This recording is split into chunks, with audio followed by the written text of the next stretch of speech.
Noah. Maddie's face stared back at me from the missing person board outside the Ashbury police station. Her smile, frozen in time, was too bright, too full of life for a girl who had vanished without a trace. The posters were starting to curl at the edges, the ink running where the rain had hit them. I clenched my fists. They were already fading, just like she was. The town had moved on too quickly. The cops had their theories, but no real answers. And I was sick of hearing, "These things take time." Footsteps crunched on the gravel behind me. I didn't have to turn to know it was Caleb. "They're not gonna put up more," he said, nodding at the board. "Saw one in the diner trash this morning." I gritted my teeth. People forget too fast. Caleb hesitated, shifting his weight. "You gotta tell you something." His voice was low, like he wasn't sure he wanted to say it out loud. "It's about Mr. Adler." I finally looked at him. "The new history teacher?" Caleb nodded.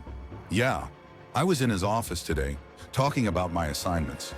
He was kind of distracted, going through some papers, and then he said something weird. He was like, 'It's been a rough few weeks. I mean, I just saw Maddie that night, and now my whole body tensed.'" "He said he saw her?" "That's the thing," Caleb said. "I asked him what he meant, and he got this weird look, like he wanted to take it back. Then he goes, 'Oh, I just meant I remember seeing her around that week.'" Caleb shook his head. "But that's not what he said at first, Noah, and he wasn't supposed to have seen her that night." I turned back to Maddie's poster, my pulse hammering. If Mr. Adler was lying, we weren't just dealing with a missing person case. We were dealing with a cover-up. Then my phone vibrated. So did Caleb's. So did everyone else's in the group chat. A message. Unknown number. "You're looking in the wrong place." Maddie knew the truth. At the end of the message, there was a single eye emoji. A shiver crawled up my spine. Someone was watching us. And they wanted us to know it. Lily. The second my phone vibrated, I knew I wasn't the only one. Across the table at Ava's place, I saw Cody glance down at his screen, brow furrowing. Next to him, Ava tensed, then shot a look at me. Caleb and Noah were still outside, but I knew. They got it too. The group chat was silent for a second, like we were all waiting for someone else to react first. Then Cody spoke. "Tell me one of you sent that." I exhaled sharply, gripping my phone tighter. The message sat there on the screen, as clear as the last one. "Yeah, so, unknown number. You're looking in the wrong place." Maddie knew the truth. And just like before, at the end of the message, a single eye symbol. Ava leaned forward.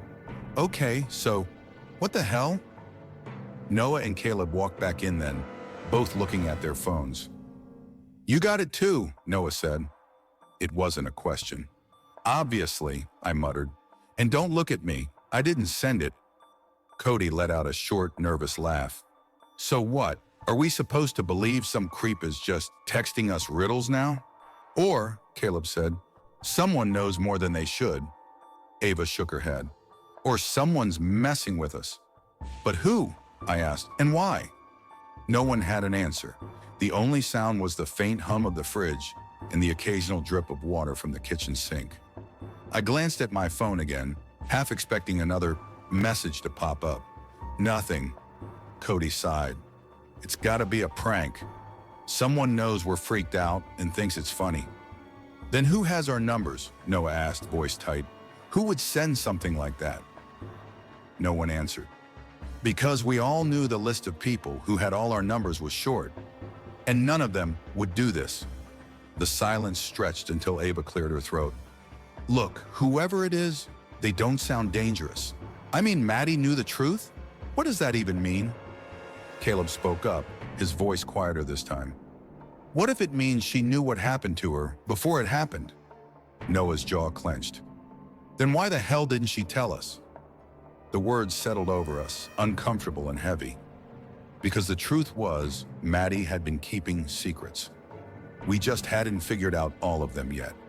And if these messages were real, someone out there wanted to make sure we did. "Caleb, I wasn't planning to say anything. Not yet, at least." But the way everyone sat there, staring at their phones like the message might explode, I knew I had to. Because this wasn't just some prank, and I was done pretending it might be. I took a breath. There's something else. 3 heads snapped toward me.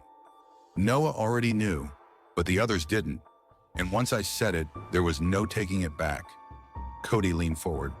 What do you mean something else? I hesitated. The words sat heavy on my tongue, but I forced them out. Mr. Adler. He slipped up. Ava frowned. What? I swallowed. Earlier today, in his office, he said something about seeing Maddie that night. Lily's expression darkened. You mean the night she disappeared? Yeah. I nodded. But here's the thing. He wasn't supposed to have seen her. At least not that we knew of. And when I asked him about it, he got weird. Tried to take it back. Silence. The air felt thicker, like we had all stepped into something we weren't supposed to. Cody ran a hand through his hair. You're saying you think Mr. Adler lied? I'm saying he knows more than he's letting on. Ava shook her head. No way. He's a teacher, Caleb. A history teacher, not some... He knew what she was wearing. I interrupted. That shut her up. Ava's mouth opened, then closed again. Lily was the first to speak. Okay, she said, voice measured. That's not nothing. Noah nodded. Exactly. Cody exhaled. So what do we do? My phone vibrated. So did everyone else's. I didn't even have to look. I knew what it was. Unknown number. Careful who you trust. My stomach dropped.